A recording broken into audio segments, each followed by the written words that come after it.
Hi hello ನಮಸ್ಕಾರ. ಇತ್ತೀಚೆಗೆ ಕನ್ನಡ ನಾಡು ಕಂಡಂಥ ಅತ್ಯಂತ ಶ್ರೇಷ್ಠವಾದಂತಹ ಸಾಹಿತಿ, ಕಾದಂಬರಿಕಾರ, ಲೇಖಕ ಎಸ್ ಎಲ್ ಭೈರಪ್ಪನವರನ್ನು ಈ ನಾಡು ಕಳೆದುಕೊಂಡಿತು.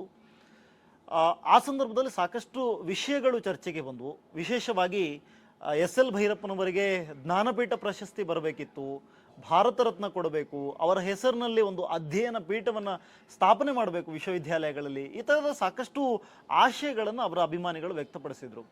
ಆದರೆ ಅಲ್ಲೊಬ್ಬ ಅಭಿಮಾನಿ ಸೈಲೆಂಟಾಗಿ ಕೂತು ಎಸ್ ಎಲ್ ಭೈರಪ್ಪನವರ ಬದುಕಿನ ವಿವಿಧ ಮಜಲುಗಳನ್ನು ಒಂದೇ ಪುಸ್ತಕದಲ್ಲಿ ಚಿತ್ರಿಸಿದ್ದು, ಜೊತೆಗೆ ಅದರ ಬಗ್ಗೆ ಅಧ್ಯಯನ ಮಾಡಿದ್ದು, ಅವೆಲ್ಲವುಗಳನ್ನು ಈಗ ಪುಸ್ತಕ ರೂಪದಲ್ಲಿ ಹೊರತಂದಿದ್ದು ಮಾತ್ರ ಅಲ್ಲ, ಆ ಪುಸ್ತಕ 2ನೇ ಮುದ್ರಣಕ್ಕೂ ಕೂಡ ಈಗ ಹೋಗಿದೆ. ಅಷ್ಟರ ಮಟ್ಟಿಗೆ ಕರ್ನಾಟಕದ ಎಲ್ಲೆಡೆ ಅದು ಪಸರಿಸ್ತಾ ಇದೆ. ಜೊತೆಗೆ ಸಾಕಷ್ಟು ಉತ್ತಮವಾದಂಥ ವಿಮರ್ಶೆಗಳು ಕೂಡ ಅದಕ್ಕೆ ಬರ್ತಾ ಇದೆ ಅನ್ನುವಂಥದ್ದು ಇನ್ನೊಂದು. ಆತ ಮತ್ತಾರೂ ಅಲ್ಲ, ನಮ್ಮ ಆತ್ಮೀಯ ಸ್ನೇಹಿತ, ಉದಯೋನ್ಮುಖ ಲೇಖಕ ದೀಕ್ಷಿತ್ ನಾಯರ್. ಸದ್ಯ ದೀಕ್ಷಿತ್ ನಾಯರ್ ನಮ್ಮ ಜೊತೆಗಿದ್ದಾರೆ, ಅವ್ರನ್ನ ಮಾತನಾಡಿಸ್ತಾ ಹೋಗ್ತೀನಿ. ದೀಕ್ಷಿತ್, ಹೇಗಿದ್ದೀರಾ? ಆರಾಮ್. ಎತ್ತರ ಭೈರಪ್ಪ, ಆಗಿದಷ್ಟು ಆಳ, ಮುಗಿದಷ್ಟು ಬೆರಗು, ಒಂದು ಅದ್ಭುತವಾದಂಥ ಚಿಂತನೆ. ಒಬ್ಬ ಸಾಹಿತ್ಯ ಅಭಿಮಾನಿ ಆಗಿಕೊಂಡು ಅಥವಾ ಒಬ್ಬ ಲೇಖಕನೂ ಆಗಿ ಒಬ್ಬ ತನ್ನ ನೆಚ್ಚಿನ ಸಾಹಿತಿಗೆ ಕೊಡಬಹುದಾದಂಥ ಬಹಳ ದೊಡ್ಡ ಉಡುಗೊರೆ ಅಂತ ಹೇಳಿದ್ರೆ ಅದು ಈ ಥರದ ಒಂದು ಪುಸ್ತಕ. ಎಲ್ಲರೂ ನಾನು ಹೀಗೆ ಹೇಳಿದೆ, ಆ ಥರದ ಚಿಂತನೆಯಲ್ಲಿದ್ದಾಗ ಪ್ರಶಸ್ತಿಗಳನ್ನು ಅವ್ರು ಯಾವತ್ತೂ ಬಯಸಲೂ ಇಲ್ಲ. ಅಂಥ ಪ್ರಶಸ್ತಿಗಳನ್ನೆಲ್ಲ ಕೊಡಿಸ್ಬೇಕು ಅಂತ ಹೇಳಿ ಚಿಂತನೆ ನಡೆಸ್ತಾ ಇರಬೇಕಾದ್ರೆ ತಾವು ಒಂದು ಪುಸ್ತಕ ಬರೆದು ಆ ಉಡುಗೊರೆಯನ್ನು ಈ ನಾಡಿಗೆ, ಕನ್ನಡ ಸಾಹಿತ್ಯ ಲೋಕಕ್ಕೆ ಸಮರ್ಪಣೆ ಮಾಡಿದ್ದೀರಿ. ಈ ಉಡುಗೊರೆ ಕೊಡಬೇಕು ಅಂತ ಅನಿಸಿದ್ದು ಯಾಕೆ, ಹೇಗೆ ಹೊಳಿತು, ಹೇಗೆ ಆಯ್ತು ಇದು ಪುಸ್ತಕ? ನಾನು ಭೈರಪ್ಪನವರ ಸಾಹಿತ್ಯದ ಅಭಿಮಾನಿ. ಅವ್ರು ತೀರಿಕೊಂಡ ಅನಂತರವೇ ಈ ಧೈರ್ಯ ಬಂದಿದ್ದಂತ. ಅವ್ರು ಇದ್ದಾಗ ಇದನ್ನ ಬರೀಲಿಕ್ಕೂ ನನ್ನ ಕೈಲಿ ಆಗ್ತಿರ್ಲಿಲ್ಲ, ಆ ಧೈರ್ಯವೂ ನನ್ನಲ್ಲಿ ಇರ್ತಿರ್ಲಿಲ್ಲ. ಬರ್ದಿದ್ರೆ ಅವ್ರು ಒಪ್ತಾನೂ ಇರ್ಲಿಲ್ಲ, ಸುದ್ದಾರಾಮ್ ಒಪ್ತಿರ್ಲಿಲ್ಲ. ಅವ್ರು ತೀರಿಕೊಂಡ ರಾತ್ರಿಯೇ ನನ್ನಲ್ಲಿ ಅವರ ಬಗ್ಗೆ ಲೇಖನ ಬರೆದೆ, ಸುದೀರ್ಘವಾಗಿ ಒಂದು ವಿಶೇಷ ಲೇಖನ ಬರೆದೆ ಒಂದು ಪತ್ರಿಕೆಗೆ.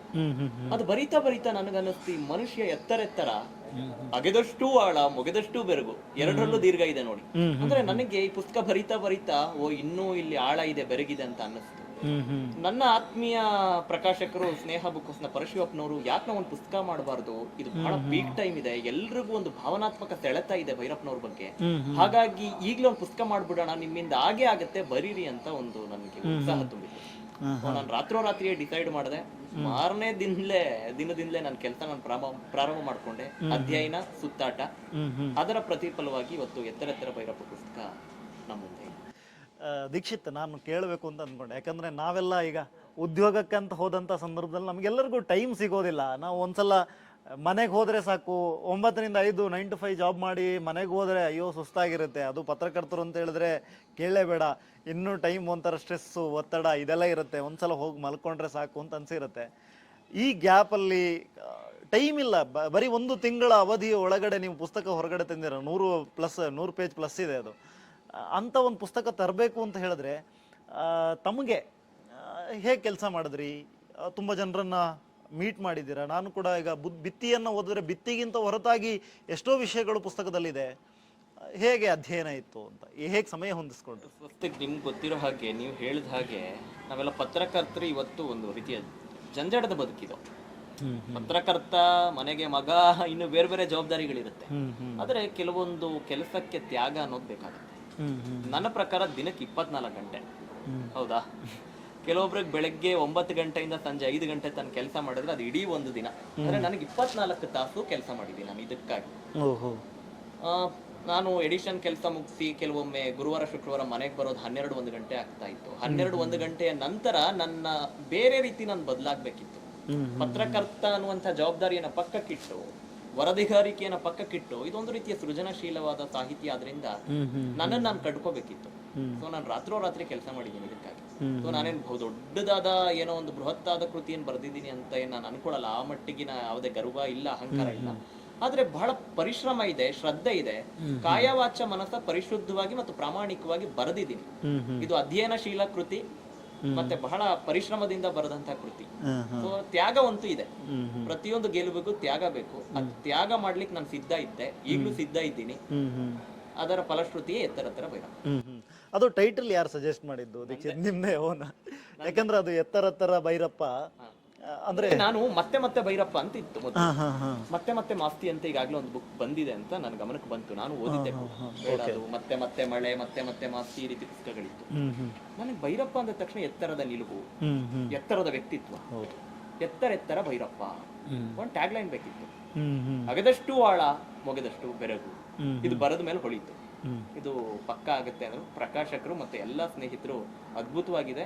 ಬಹುಶಃ ಪುಸ್ತಕದ ಒಳಗಿನ ಹೂರಣ ಏನಿದೆ ಅನ್ನೋದನ್ನ ಟೈಟಲ್ಲೇ ಹೇಳ್ಬೋದು. ಅಷ್ಟರ ಮಟ್ಟಿಗೆ ಇದು ಸಮರ್ಥವಾಗಿದೆ ಅಂದ್ರೆ ನಾನು ಅದಕ್ಕೆ ಫಿಕ್ಸ್ ಆಗ್ಬಿಟ್ಟೆ. ಬದಲು ಮಾಡೋ ಗೋಜು ಹೋಗಿ.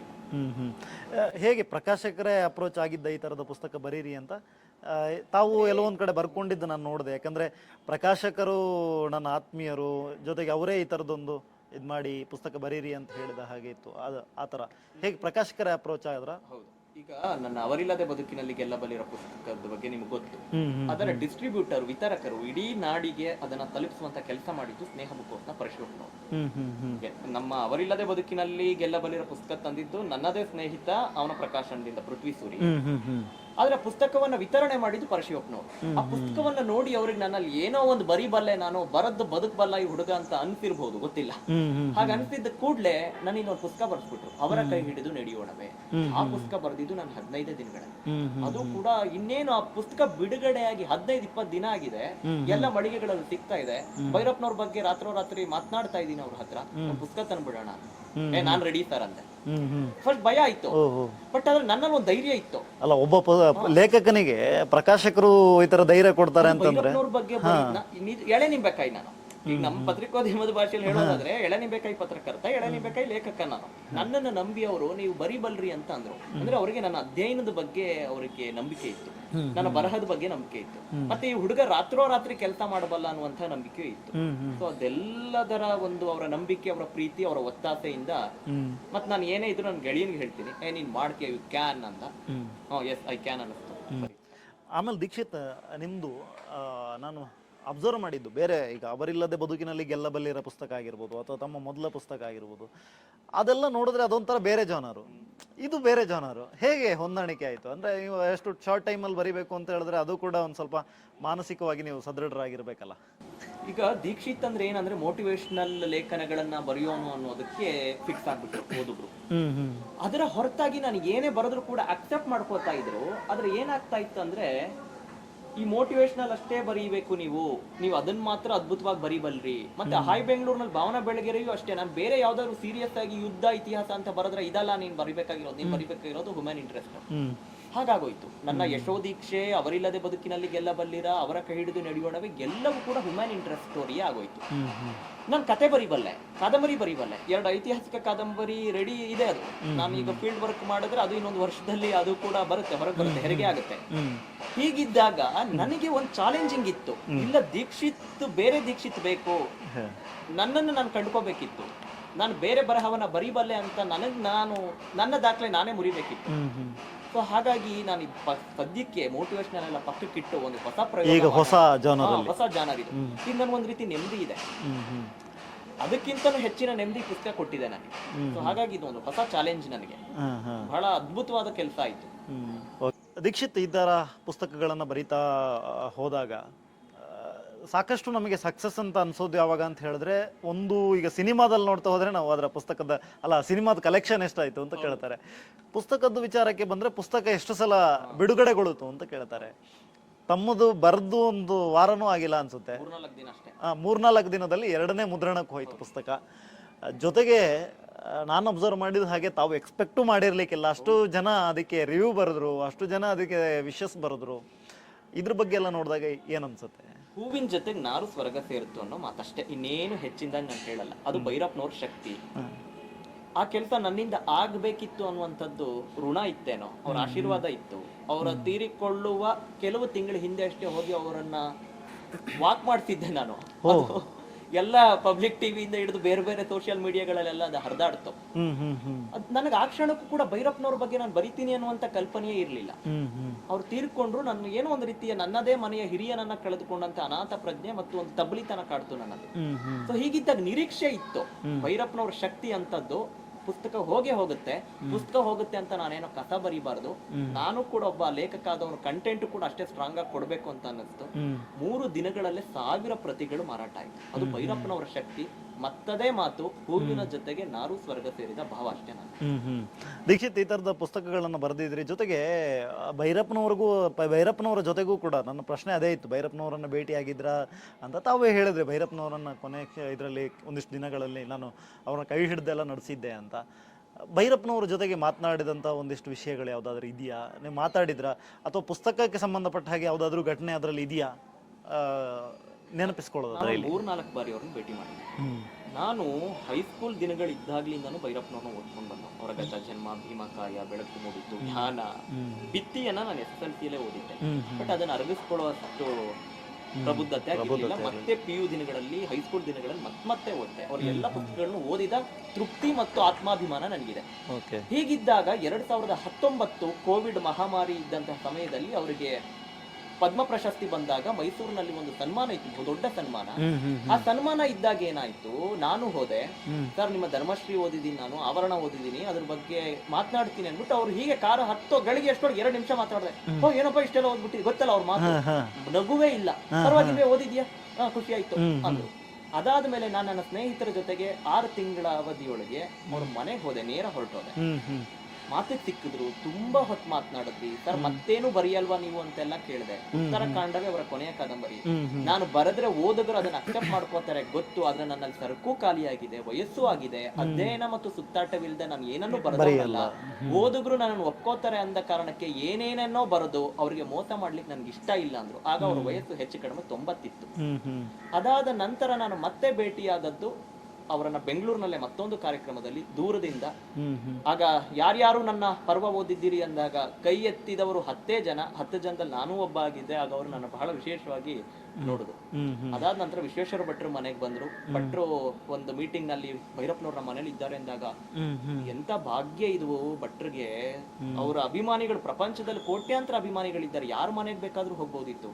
ಆದ್ರೆ ವಿಶ್ವೇಶ್ವರ ಭಟ್ರನ್ನ ಆಯ್ಕೆ ಮಾಡ್ಕೊಂಡಿದ್ದಾರೆ ಅಂದ್ರೆ ಇವರ ಯೋಗ ಮತ್ತು ಯೋಗ್ಯತೆ ಎರಡೂ ದೊಡ್ಡದು ಅಂತ ಅನ್ಸಿ ಅವ್ರು ಹೇಳಿದ 2 ದಿನಗಳೆಲ್ಲ ಕಳ್ಳ ಬೆಕ್ಕಿನಂತೆ ಅವರ ಮನೆ ಮುಂದೆ ಇದ್ದೆ ನಾನು. ಭೈರಪ್ಪನವ್ರ ಮನೆ ಮುಂದೆ ಇದ್ದೆ.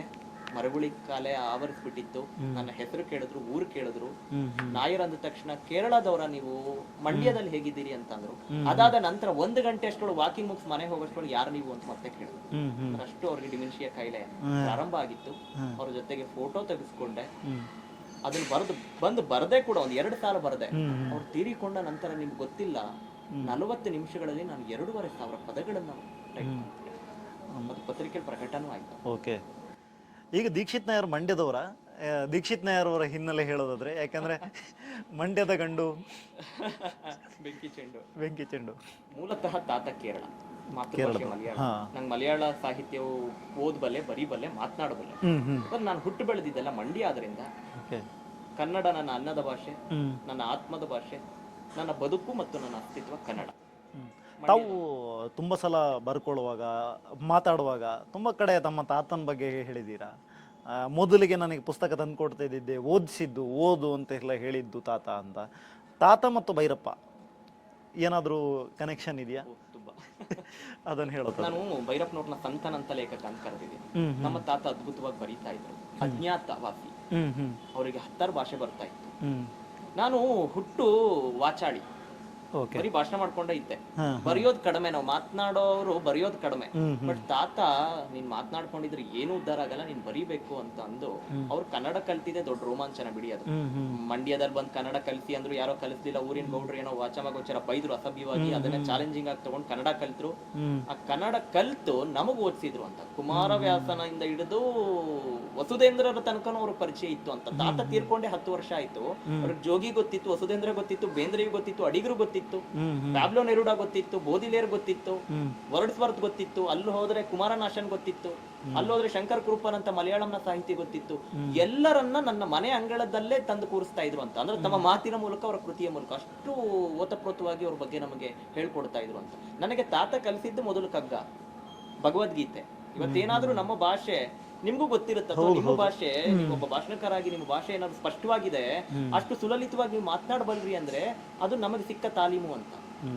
ಇವತ್ತು ಬಹುಶಃ ಇವತ್ತು ಇದೇ ನೆಲದಲ್ಲಿ ಹುಟ್ಟಿ ಇದೇ ನೆಲದ ನೀರು ಕುಡಿದು ಭಾಷೆಯನ್ನ ಮಾತನಾಡದೇ ಇರುವಂತವ್ರ ನಡುವೆ ಎಲ್ಲೋ ಕೇರಳದಿಂದ ಬಂದು ತನ್ನ ಮೊಮ್ಮಗ ಕೂಡ ಕನ್ನಡದ ಒಬ್ಬ ಶ್ರೇಷ್ಠ ಲೇಖಕನಾಗಿ ಮಾಡಿದಂತಹ ಆ ಮಹಾತ್ಮನಿಗೆ ನಾವು ಇವತ್ತು ಲೇಖಕ ಅಷ್ಟೇ.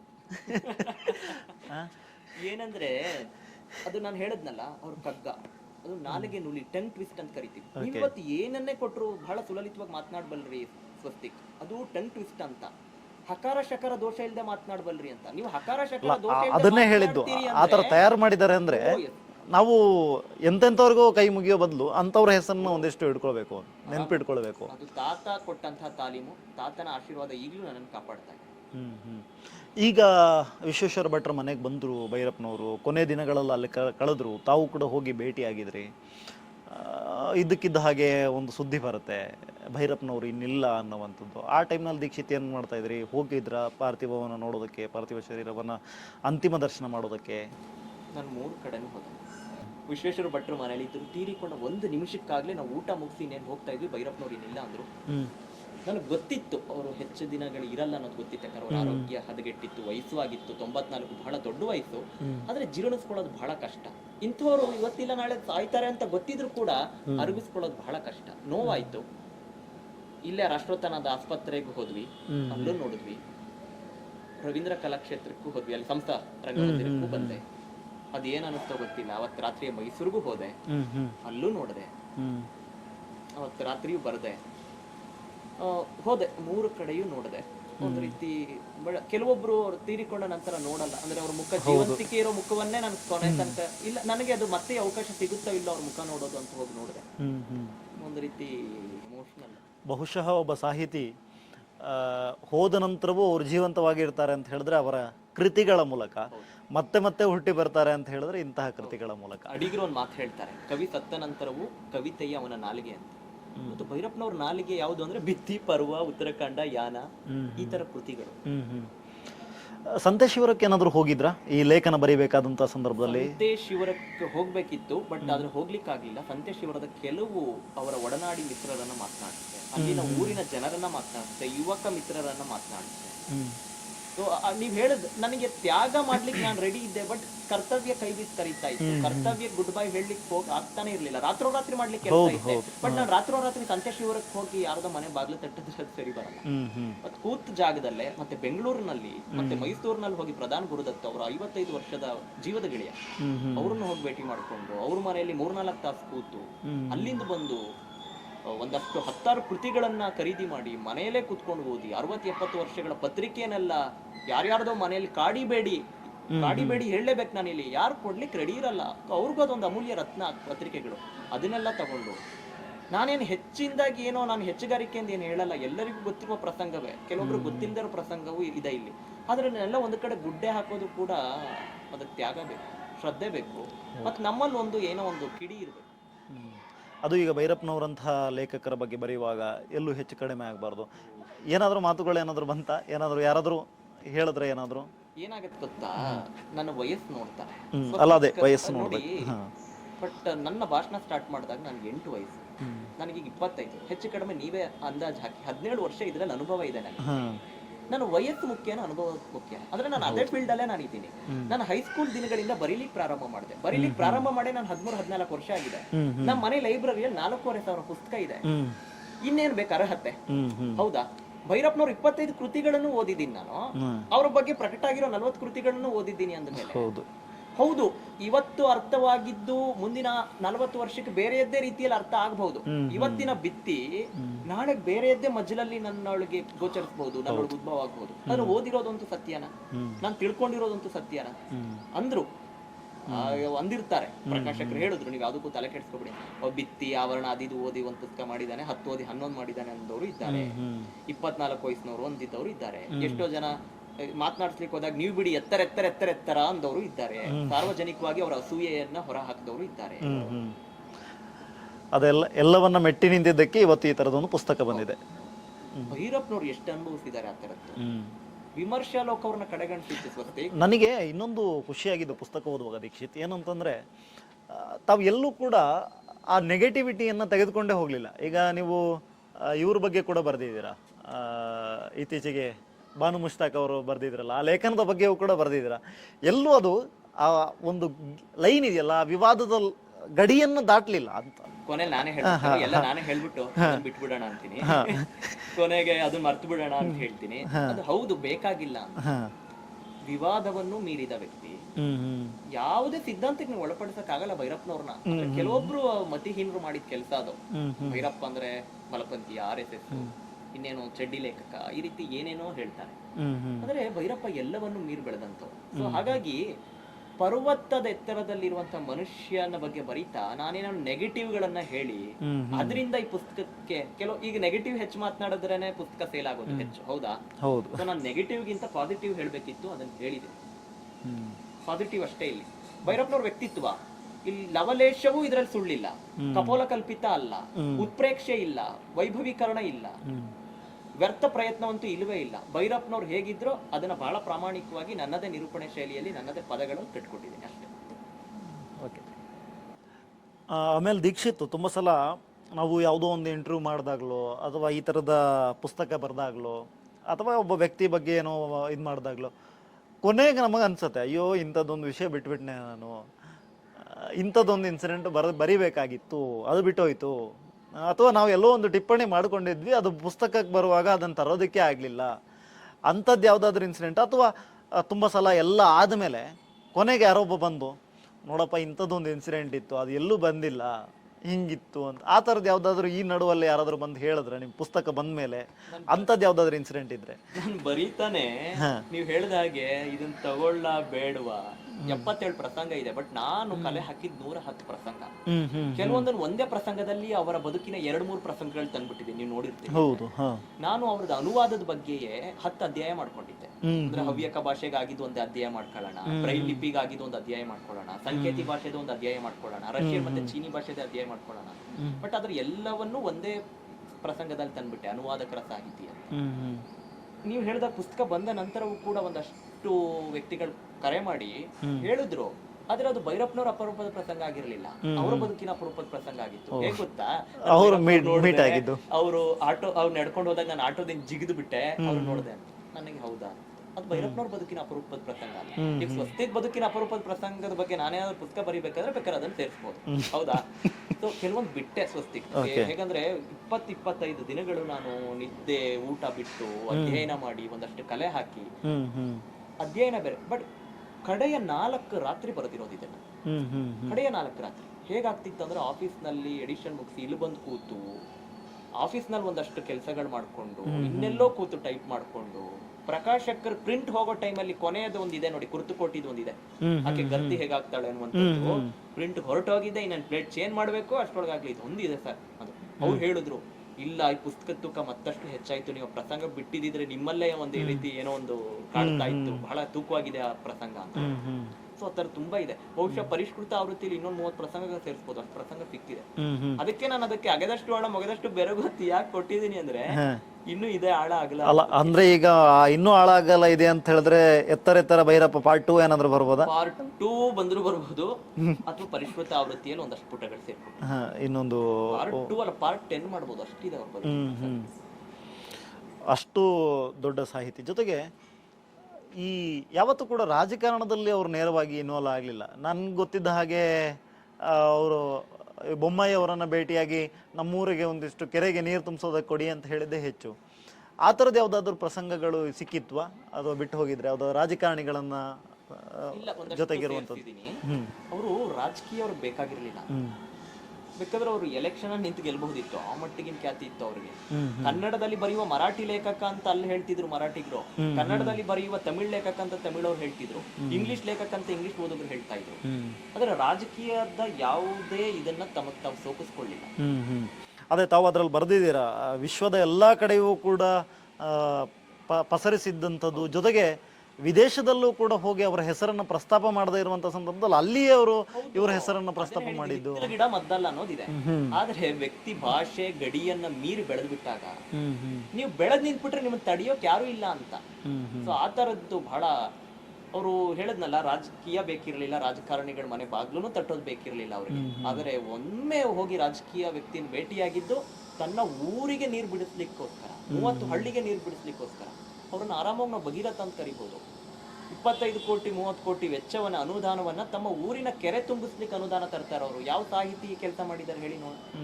ನಾನು ಅದನ್ನ ಬರ್ದಿದ್ದೀನಿ. ಇವತ್ತಿನ ಸಾಹಿತಿಗಳು ನನಗೆ BDA ಸೈಟ್ ಕೊಡಿ, ನನಗೆ ಕರ್ನಾಟಕ ಸಾಹಿತ್ಯ ಅಕಾಡೆಮಿ ಅಧ್ಯಕ್ಷಗಿರಿ ಕೊಡಿ, ಬೀದಿ ಜಗಳ ಆಡಿದ್ದಾರೆ. ಸ್ವಸ್ತಿಕ್, ನಾನು ಚಿಕ್ಕವನಿರ್ಬೋದು, ಬಟ್ ನನಗೆ ಗೊತ್ತಿ ಈ ರೀತಿ ಪ್ರಸಂಗಗಳು.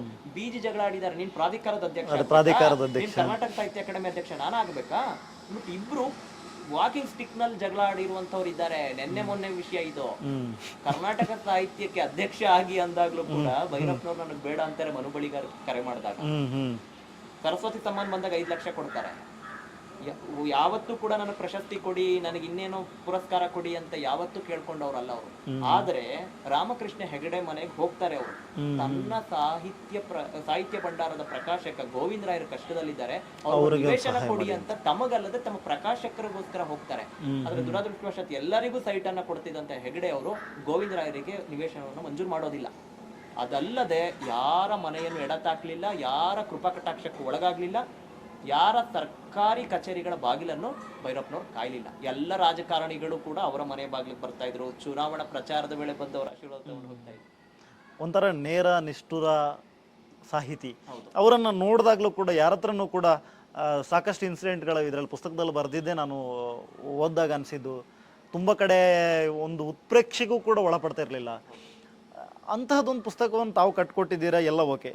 ಇವತ್ತಿನ ದಿನಕ್ಕೆ ನಾವು ನೋಡಿದಾಗ ದೀಕ್ಷಿತ್ಗೆ ತುಂಬ ಇಷ್ಟೆಲ್ಲ ಅಧ್ಯಯನ ಮಾಡಿದ ನಂತರ ಭೈರಪ್ಪನವರಿಂದ ಸಿಗಬಹುದಾದಂಥ ದೊಡ್ಡ ಪ್ರೇರಣೆ ದೀಕ್ಷಿತ್ಗೆ ಅಂತಂದು ಮಾತ್ರ ಅಲ್ಲ, ಇವತ್ತಿನ ಯುವ ಜನತೆಗೆ ಕೊಡಬಹುದಾದಂಥ ದೊಡ್ಡ ಪ್ರೇರಣೆ ಏನು? ಒಂದು ತಾಳ್ಮೆ, ಸಂಯಮ, ನಾನು ಏನೂ ಅಲ್ಲ ಅನ್ನುವಂಥದ್ದು. ಭೈರಪ್ಪನವರು ಬರೆಯುವುದಕ್ಕಿಂತ ಮುಂಚೆ ಬಹುದೊಡ್ಡ ಸಾಹಿತ್ಯ, ಆದರೆ ಅವರಿಗೆ ನಾನು ಏನೂ ಅಲ್ಲ ಅಂತ ಅನ್ಸಿತ್ತು. ಸ್ವಸ್ತಿಕ್ ನನಗೆ ಏನು ಗೊತ್ತಿದೆ ಅನ್ನೋದ್ರ ಜೊತೆಗೆ ನನಗೆ ಏನು ಗೊತ್ತಿಲ್ಲ ಅನ್ನೋದ್ರ ಬಗ್ಗೆನೂ ನಮ್ಗೆ ಅರಿವಿರಬೇಕು ಅಂತ. ನನ್ನ ವೀಕ್ನೆಸ್ ನನಗೆ ಗೊತ್ತಿರಬೇಕು. ನಾನು ಚೆನ್ನಾಗಿ ಮಾತನಾಡಬಲ್ಲೆ, ಬಟ್ ಚೆನ್ನಾಗಿ ಹಾಡ್ಲಿಕ್ಕೆ ಆಗಲ್ಲ. ಅದು ದೈವಿ ದತ್ತವಾಗಿ ಬರಬೇಕಾಗಿರೋ. ಭೈರಪ್ಪನವ್ರಿಗೆ ಗೊತ್ತಿತ್ತು ನನ್ನಲ್ಲಿ ಏನು ಕೊರತೆ ಇದೆ, ನಾನು ಏನನ್ನು ಬರೀಬಹುದು ಅಂತ. ಭೈರಪ್ಪನವರು ಆಕಾಶದ ಎತ್ತರಕ್ಕೆ ಬೆಳೆದಿದ್ರು ಕೂಡ ಅವರ ಕಾಲು ನೆಲದಲ್ಲೇ ಇತ್ತು. ಅದನ್ನ ನಾನು ಬರೆದಿದ್ದೀನಿ, ಪ್ರಸ್ತಾಪ ಮಾಡಿದ್ದೀನಿ. ಇವತ್ತು ಒಂದು 2-3 ಪುಸ್ತಕಗಳು ಬಿಡುಗಡೆ ಆಗಿ ಅದು 1000 ಪ್ರತಿಗಳ ಮಾರಾಟ ಆದ ಕೂಡಲೇ ನಾನು ಇದೇ ದೊಡ್ಡ ಯಶಸ್ಸು, ನಾನು ಬಹುದೊಡ್ಡ ಸಾಹಿತಿ ಅನ್ನೋ ಭ್ರಮೆಯಲ್ಲಿ ಹೊರಟು ಬಿಟ್ರೆ ಆಗಲ್ಲ. ಇವತ್ತಿನ ಲೇಖಕರು ಕಲ್ತ್ಕೋಬೇಕಾಗಿರೋದೇ ಅದು. ವಿನಯ ಬೇಕು, ಸಂಯಮ ಬೇಕು, ತಾಳ್ಮೆ ಬೇಕು, ಭ್ರಮೆ ಬೇಡ.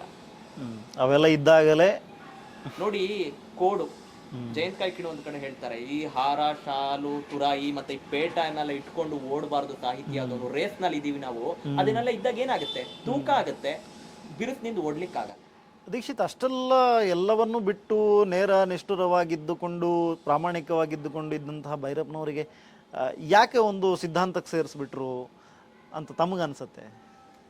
ಅಥವಾ ಒಂದು ಇಷ್ಟು ವಿವಾದಗಳಿಗೆ ಸೇರಿಸ್ಬಿಟ್ರು? ಸಿದ್ಧಾಂತವಾದಿ, ಬಟ್ ಆದ್ರೆ ಸಿದ್ಧಾಂತವನ್ನೇ ನೆಚ್ಚಿಕೊಂಡು ಬದುಕಿದವರಲ್ಲ. ಏನ್ ಸಿದ್ಧಾಂತವನ್ನ ಅವ್ರು ನಂಬಿಕೊಂಡಿದ್ರೋ ಅದರ ತಕ್ಕ ಹಾಗೆ ಬದುಕಂತವ್ರು. ಹೇಳಿದ್ದೊಂದು ಮಾಡಿದ್ದೊಂದು ಮಾಡ್ಲಿಲ್ಲ. ಹೌದಾ? ನಾನು ಅದ್ರಲ್ಲಿ ಒಂದು ಬರ್ದಿದ್ದೀನಿ. ಮತ್ತೊಂದು ಗೋವಿಂದರಾಯರ ಪ್ರಸಂಗ ಇದೆ ಅಲ್ಲಿ. ಏನೇನೋ ಪ್ರಗತಿಶೀಲವಾಗಿ ಬೆಂಕಿ ಉಂಡೆಯಂತೆ ಭಾಷಣ ಮಾಡಿದಂತಹ ವ್ಯಕ್ತಿ ಮಾರನೇ ದಿನಕ್ಕೆ ಭಾಷಣಕ್ಕೆ ಬಂದಾಗ ಕಚ್ಚೆ ಪಂಚೆನು 3 ನಾಮನು ಹಾಕೊಂಡು ಅಲ್ಲಿ ಯಾವ್ದೋ ಉಡುಪಿ ಮಠದ ಸ್ವಾಮೀಜಿಗಳ ಕಾಲ ಆಶೀರ್ವಾದ ತಗೊಂಡ್ರು ಅಂತ ಬೇಕಿರ್ಲಿಲ್ಲ. ಹೌದು, ನನಗೆ ಮೋದಿ ಇಷ್ಟ ಅಂತ ಇದ್ರು, ಹಾಗೆ ಬದುಕಿದ್ರು ಅವರು. ಕೆಲವೊಮ್ಮೆ ಮೋದಿ ಪ್ರಧಾನ ಮಂತ್ರಿ ಆಗ್ಬಿಟ್ರೆ ನಾನು ದೇಶ ಬಿಟ್ಟು ಬಿಡ್ತೀನಿ ಅಂದವ್ರು ಇಲ್ವಾ? ಇವತ್ತು ಮೋದಿ ಜೊತೆ ಕೈ ಮಿಲಾಯಿಸಿಲ್ವಾ? ಭೈರಪ್ಪ ಅವಕಾಶವಾದಿಗಳು. ಭೈರಪ್ಪ ಅವಕಾಶವಾದಿ ಅಲ್ಲ, ಸ್ವಾರ್ಥಿ ಅಲ್ಲ. ಭೈರಪ್ಪನವರು ತಮ್ಮ ಸಿದ್ಧಾಂತಕ್ಕೆ ತಕ್ಕ ಹಾಗೆ ಬದುಕಿದ್ರು. ಯಾರಿಗೂ ತೊಂದರೆ ಕೊಟ್ಟವರಲ್ಲ, ಯಾವ ಸಿದ್ಧಾಂತವನ್ನು ಹೇರ್ಲಿಲ್ಲ. ಹಾಗೆ ನೋಡ್ಲಿಕ್ಕೆ ಹೋದ್ರೆ ಅವರನ್ನ ದೂರ ಇಟ್ಬಿಟ್ಟಿದ್ರು ಎಷ್ಟೋ ವಿಮರ್ಶಕರು ಇಲ್ಲಿಂದ. ಆದ್ರೆ ಅವರು ಸಾಹಿತ್ಯ, ಭಾಷೆ ಮತ್ತು ಗಡಿಯನ್ನ ಮೀರಿ ಹೊರಟಿದ್ರಿಂದ ಇಲ್ಲಿನವರು ಅವರನ್ನ ದೂರ ತಳ್ಳಿದ್ರು ಕೂಡ ಗುಜರಾತ್, ಡೆಲ್ಲಿ, ಲಂಡನ್, ಅಮೆರಿಕಾದಂತ ದೊಡ್ಡ ದೊಡ್ಡ ಸಾಹಿತಿಗಳು, ದೊಡ್ಡ ದೊಡ್ಡ ಓದುಗರು ಅವರನ್ನ ಬಿಗಿದಪ್ಪಿಟ್ಟಿದ್ರು. ಓಕೆ, ಈಗ ಇಷ್ಟೆಲ್ಲ ಪುಸ್ತಕ ಬರೆದು ಸಾಕಷ್ಟು ಹೆಸರುವಾಸಿ ಆದ ನಂತರವೂ ಕೂಡ, ಅಂದರೆ ಪುಸ್ತಕ ಹೆಸರುವಾಸಿ ಆದ ನಂತರವೂ ಕೂಡ ತುಂಬ ಜನರಿಗೆ ಇರುತ್ತೆ, ವಾಟ್ ನೆಕ್ಸ್ಟ್ ಪುಸ್ತಕ ಯಾವುದು, ದೀಕ್ಷಿತ್ ನಾಯರ್ದು ಅಂತ. ಯಾವುದು ಇಲ್ಲಿ ಅನೌನ್ಸ್ ಮಾಡ್ತೀರಾ, ಮಾಡಬೇಕಷ್ಟೇ, ಹೇಗೆ? ಗೆಲುವೆ ಐ ಲವ್ ಯು ಪುಸ್ತಕದ ಟೈಟಲ್ ಅದು, ಪುಸ್ತಕದ ಹೆಸರು. ಅದು ನಂದೇ ಜಾನರು. ಒಂದಷ್ಟು ಯುವಕರು ಬೆಂದಿದ್ದಾರೆ, ಪ್ರಕಾಶಕರು ಕೇಳ್ತಾ ಇದ್ದಾರೆ ಆ ತರದೊಂದು ಪುಸ್ತಕ ಬರೆಯೋಣ ಅಂತ. ಅದಾದ ನಂತರ ಅನೌನ್ಸ್ ಮಾಡ್ತೀನಿ, ಎಲ್ರಿಗೂ ಗೊತ್ತಿದೆ, ಕೆ ರಾಜ್ಕುಮಾರ್ ಅಂತ ಕನ್ನಡ ಪರ ಹೋರಾಟಗಾರರು, ನಿಮ್ಗೂ ಗೊತ್ತಿರುತ್ತೆ. ಅವರ ಬದುಕಿನ ಜೀವನ ಚರಿತ್ರೆಯನ್ನು ಬರೆಯುವಂತಹ ಬಹುದೊಡ್ಡ ಜವಾಬ್ದಾರಿ ಮತ್ತು ಪುಣ್ಯದ ಕೆಲಸ ನನಗೆ ಸಿಕ್ಕಿದೆ. ನಾಡು ನುಡಿಯ ಒಡನಾಡಿಕೆ ರಾಜ್ಕುಮಾರ್ ಸಾಧನಗಾತೆ ಅಂತ ಇನ್ನು 3 ತಿಂಗಳಲ್ಲಿ ನಂದು 2 ಪುಸ್ತಕ ಬರುತ್ತೆ. ಅದನ್ನು ಬಹಳ ಶ್ರದ್ಧೆಯಿಂದಾನೇ ಬರೀತಾ ಇದ್ದೀನಿ. ಗೆಲುವೆ ಐ ಲವ್ ಯು ನನ್ನ ರೆಗ್ಯುಲರ್ ಜಾನರು, ಜೀವನ ಚರಿತ್ರೆ ನನ್ನದಲ್ಲದ ಜಾನರು, ಬಟ್ ಅದು ಹೊಸ ಪ್ರಯತ್ನ, ಹೊಸ ಪ್ರಯೋಗ, ನೋಡೋಣ ಹೇಗಾಗುತ್ತೆ. ತಮಗೂ ಕೂಡ ಅಷ್ಟೇ ಎತ್ತರದ ಗೆಲುವು ಸಿಗಲಿ ಪುಸ್ತಕ ಇದರಲ್ಲಿ.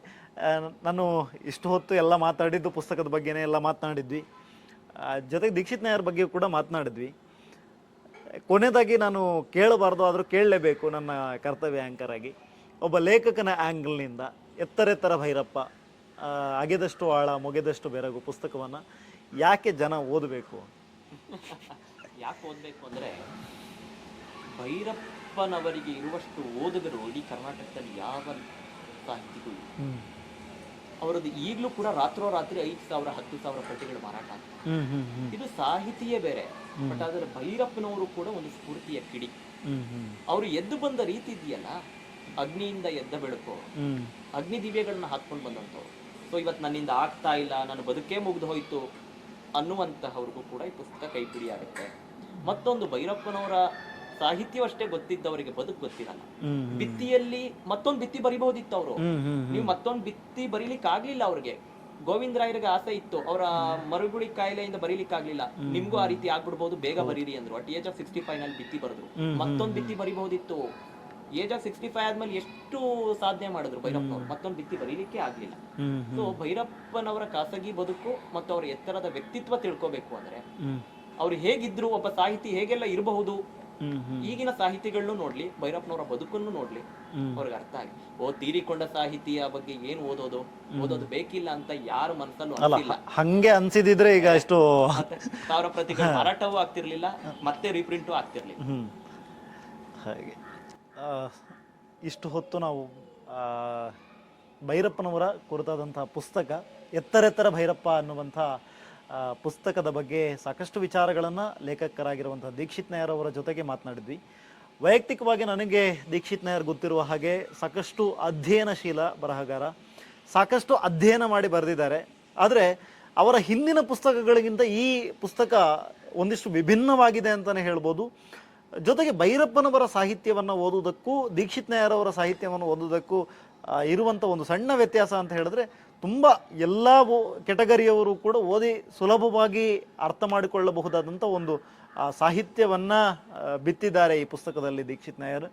ಹಾಗಾಗಿ ತಾವು ಕೂಡ ಇನ್ನೂ ಕೂಡ ಆ ಪುಸ್ತಕವನ್ನು ಓದಿಲ್ಲ ಅಂತ ಹೇಳಿದ್ರೆ ಪುಸ್ತಕವನ್ನು ದಯವಿಟ್ಟು ಓದಿ, ನಿಮ್ಮ ಮಕ್ಕಳಿಗೂ ಕೂಡ ಈ ಥರದ ಪುಸ್ತಕಗಳನ್ನು ಕೊಡಿಸಿ, ಜೊತೆಗೆ ಕನ್ನಡ ಸಾಹಿತ್ಯ ಲೋಕದಲ್ಲಿ, ಬರಹ ಲೋಕದಲ್ಲಿ ಈ ಥರದೊಬ್ಬ ಶ್ರೇಷ್ಠವಾದ ಸಾಹಿತಿ ಇದ್ದರು ಅನ್ನುವುದನ್ನು ಪರಿಚಯಿಸುವುದರ ಜೊತೆಗೆ ಭೈರಪ್ಪನಂತಹ ಒಬ್ಬ ಲೇಖಕ ಹೇಗೆ ಸೃಷ್ಟಿಯಾದ ಅನ್ನುವಂಥದ್ದು ಕೂಡ ತಿಳ್ಕೊಳ್ಳುವಂತಹ ಸಾಧ್ಯತೆ ಈ ಪುಸ್ತಕವನ್ನು ಓದಿನ ನಂತರ ಅನೇಕರಿಗೆ ಸಿಗತ್ತೆ ಅನ್ನುವಂಥ ಮಾತುಗಳನ್ನು ಹೇಳ್ತಾ, ಇವಿಷ್ಟು ಈ ಹೊತ್ತಿನ ವಿಶೇಷ. ಎತ್ತರ ಭೈರಪ್ಪ, ಆಗಿದಷ್ಟು ಆಳ ಮೊಗೆದಷ್ಟು ಬೆರಗು.